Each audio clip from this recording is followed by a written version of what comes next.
আপনি একটি টকশোতে বলেছিলেন যে জনাব নুরুল হক নূর ডাকসুর সাবেক ভিপি তার গণ অধিকার পরিষদ বিলুপ্ত করে আপনার দলে যোগ দিতে চেয়েছিলেন।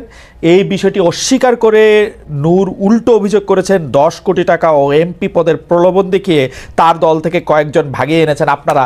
আমি আসলে এই এই এই এই উত্তর চাপানে যেতে চাই না। আমি শুধু আপনার কাছে প্রশ্ন করতে চাই, নুরুল হক নূর তার গণ অধিকার পরিষদ বিলুপ্ত করে আপনাদের দলে যোগ দিতে চেয়েছিলেন, এই কথাটা কি আপনি তথ্যভিত্তিক বলেছেন কিনা, নাকি উনি যাতে আর যোগ দিতে না পারেন সেই ব্যবস্থা আপনি করে রাখলেন? না, আমি অবশ্য তথ্যভিত্তিকই বলেছি। গত 21 টিভিতে আপনারা আমার লাস্ট আলোচনাটাও দেখবেন, সেখানে রাশেদ ভাইও ছিলেন, উনিও স্বীকার করছেন এইসব বিষয় নিয়ে আমাদের সাথে আলোচনা হয়েছে। ওনারা মনক্ষুণ্ণ হয়েছেন, বললেন যে হচ্ছে আমার ভাষাগত ভুলের কারণে, ভাষাগত বিষয় নাকি ওনাদের কাছে ভালো লাগেনি, এই কারণে মনক্ষুণ্ণ হয়েছেন বললো। তারপর আমি বলছি যে ভাষাগত ভুলের কারণে যদি মনক্ষুণ্ণ হয়ে থাকেন আমি ক্ষমা চাচ্ছি, কিন্তু তো বিষয়টা তো সত্য। এই জায়গা নিয়ে আমার মনে হয় সেই দিনের 21 টিভি সে আলোচনার পরে আর এই বিষয় নিয়ে হান্নান মাসুদ, আমি বুঝছি। হান্নান মাসুদ, আমি একটা কথা বলি, আপনাদের সঙ্গে কিন্তু আমারও কথা হয়।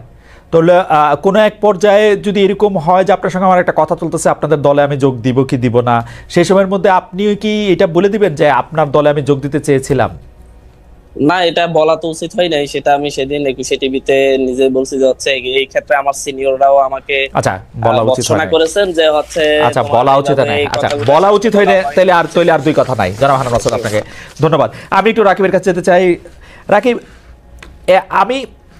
আমি আপনাকে প্রশ্নটা করি, একটু গুচ্ছ প্রশ্ন আছে। যে আপনি বলছেন যে ছাত্রদল চাইলে গুপ্ত সংগঠনের অস্তিত্ব থাকবে না। এই গুপ্ত সংগঠন বলতে আপনি আসলে কাদের বুঝিয়েছেন? বিষয়টি নিয়ে প্রশ্নে অভিযোগ না করে নিজেরা হুঁশিয়ারি কেন দিচ্ছেন? আর আপনি মনে করেন কিনা ছাত্রদল বিএনপির লেজুর ভিত্তিক রাজনীতি করে? ধন্যবাদ জনাব রাকিব। আমি একদম সরাসরি এই প্রশ্নে চলে যাবো, জাস্ট 1 মিনিটে বলে নিই। যখন যেহেতু হান্নান মাসুদ সূচনা করেছে, আমি ওদের প্রতি শুভকামনা রইল, কিন্তু যখন এখন পর্যন্ত একজন বহিষ্কার করেনি, কিংবা শীর্ষ পর্যায়ে থেকে যখন একজন সুক্রোজ খাবে, বহিষ্কার হবে, তখন বুঝতে পারবে এটা দ্বারা সারা দেশে কি ধরনের একটা মেসেজ যায়। একটা বাজে মেসেজ যায় কারণে এর আজকের দিন পর্যন্ত ওদের সংগঠনের একজনের বিরুদ্ধে কোনো ব্যবস্থা নেয়নি। নিলে দেখা যাবে যে তৃণমূলের প্রভাব করবে। তো যা হোক, আমি ওদের অত্যন্ত সাফল্য কামনা করি, এবং বহিষ্কারের যেভাবে হেসে উড়িয়ে দেয় প্রতিটা টকশোতে দেখি যে এই বহিষ্কার হ্যান্সার এটার একটা নেগেটিভ দাঁড় করা।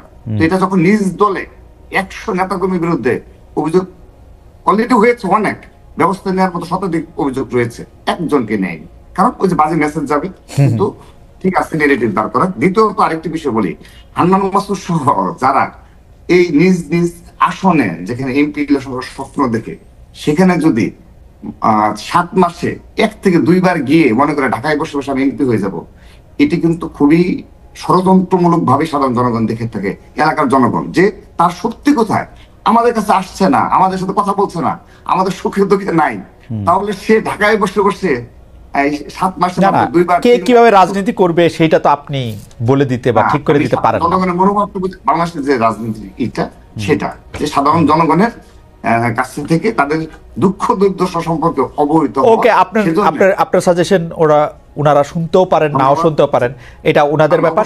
আমি শুধু একটু পুরনো প্রশ্নে আপনাকে, যেহেতু আপনি প্রসঙ্গটা তুললেন, একটু বলে, আসলে কি মাঠ পর্যায়ে কোনো চাঁদাবাজি করতে হলে কিন্তু একটা ক্ষমতা, একটা সাংগঠনিক দক্ষতা, একটা প্র্যাকটিসও লাগে। এই বিএনপি ছাড়া, ছাত্রদল ছাড়া আর কারো কি এই প্র্যাকটিস আছে এখন এই মুহূর্তে? মানে বৈষম্য বিরোধীরা চাইলে কেউ চাঁদা দিবে না?